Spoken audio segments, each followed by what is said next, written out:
Hi viewers, Hindu యువవాహిని సంస్థ అధిపతిగా గోరఖ్నాథ్ పీఠాధిపతిగా అందరికీ తెలిసిన వ్యక్తి యోగి ఆదిత్యనాథ్ 2017 మార్చి 19న యూపీ సీఎంగా ప్రమాణ స్వీకారం చేశారు.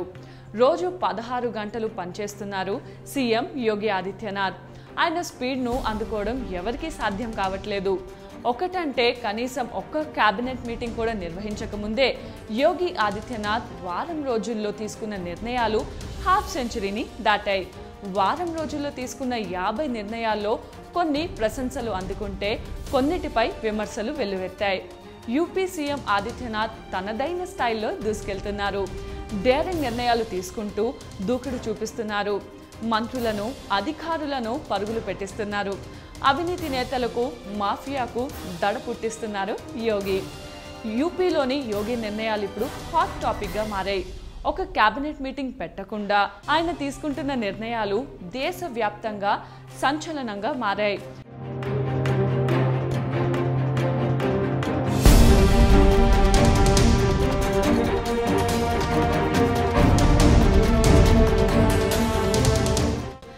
దేశంలో అతిపెద్ద రాష్ట్రమైన యూపీలో అధికార వికేంద్రీకరణ చేయకుండా హోంశాఖతో పాటు 36 శాఖలను తన దగ్గరే ఉంచుకున్నారు.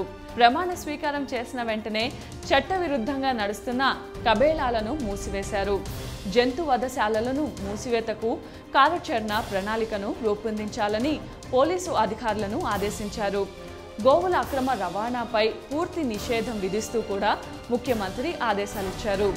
దేశంలో 72 కబేళాల్లో కేవలం యూపీలోనే 38 ఉన్నాయి. ఈ కబేళాలు మూతపడితే ఖజానాకు సంవత్సరానికి 11,000 కోట్లకు పైగా నష్టం వస్తుంది. 15 ఏళ్లకు పైబడి అనారోగ్యం బారిన పడిన జంతువులు, ప్రత్యేకించి దున్నలను చంపేందుకు ఈ కబేళాల్లో అనుమతిని ఇస్తున్నారు.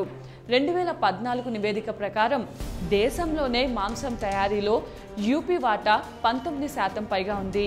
ఇప్పుడు ఇలాంటి మాంసం ద్వారా వచ్చే ఆదాయం యోగి నిర్ణయం వల్ల నష్టపోనుంది.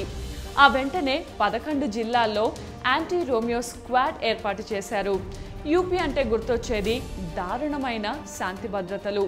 సీఎంగా అక్కడ ఎవరున్నా గూండాయిజం మాత్రం మామూలే. అందుకే అక్కడ రోమియోలను ముందుగానే టార్గెట్ చేశారు. కాలేజీల్లో ఆకతాయిల తాకిడి తట్టుకోలేక కొందరు ఆడపిల్లలు స్కూల్లో, కాలేజీల్లో చదవడానికి భయపడుతున్నారు. తల్లిదండ్రులు తమ పిల్లలను కాలేజీకి పంపడం కన్నా ఇంట్లో ఉంచడమే మంచిదని ఉద్దేశానికి కూడా వచ్చేస్తున్నారు. ఈ విధానం పూర్తిగా పోవాలని యువతలు, మహిళలను వేధిస్తున్న రోమియోల భర్తం పట్టే విధంగా యాంటీ రోమియో స్క్వాడ్లను ఏర్పాటు చేశారు. లక్నోలో మహిళలను వేధిస్తూ కనిపించిన పలువురిని ఈ బృందాలు అరెస్ట్ చేశాయి.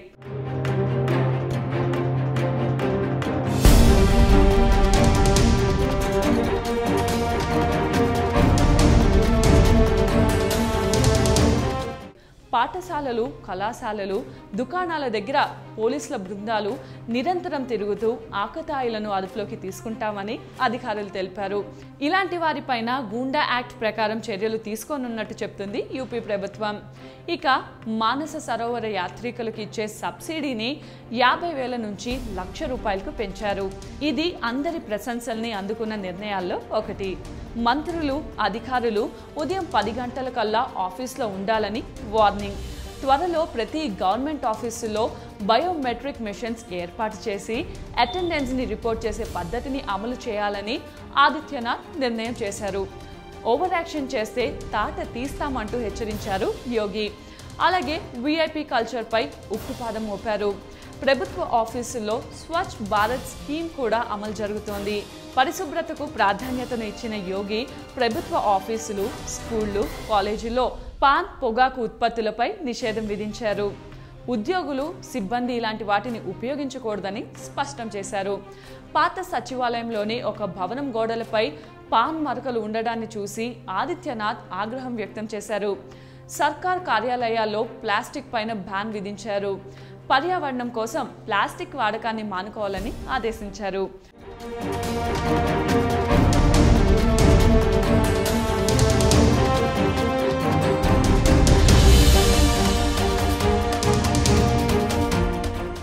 హోలీ రోజు ఒకరింట్లో చొరబడిన కొందరు యువకులు యజమానిని, భార్య, కూతుర్ని వేధించారు.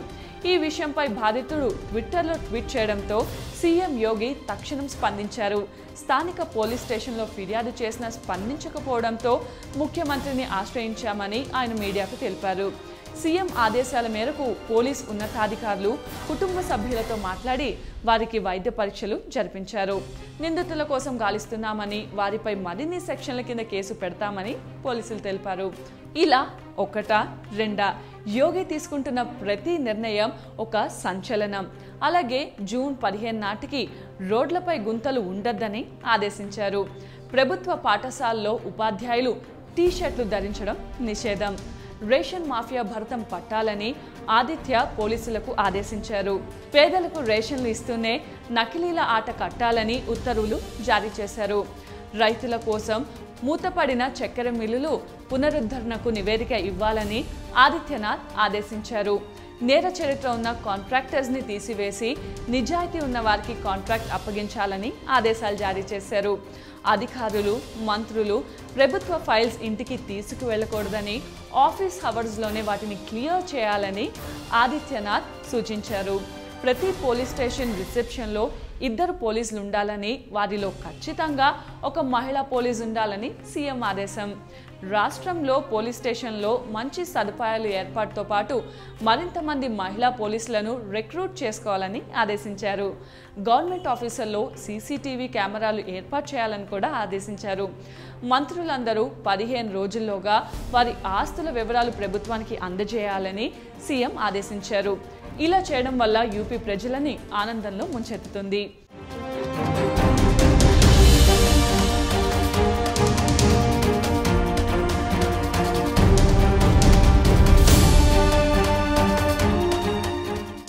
అయితే వీటిపై విమర్శలు వస్తున్నా ఆయన మాత్రం తగ్గట్లేదు. ముఖ్యంగా కబేళాలు మూసివేయాలన్న నిర్ణయం మరింత విమర్శలకు గురి చేస్తుంది.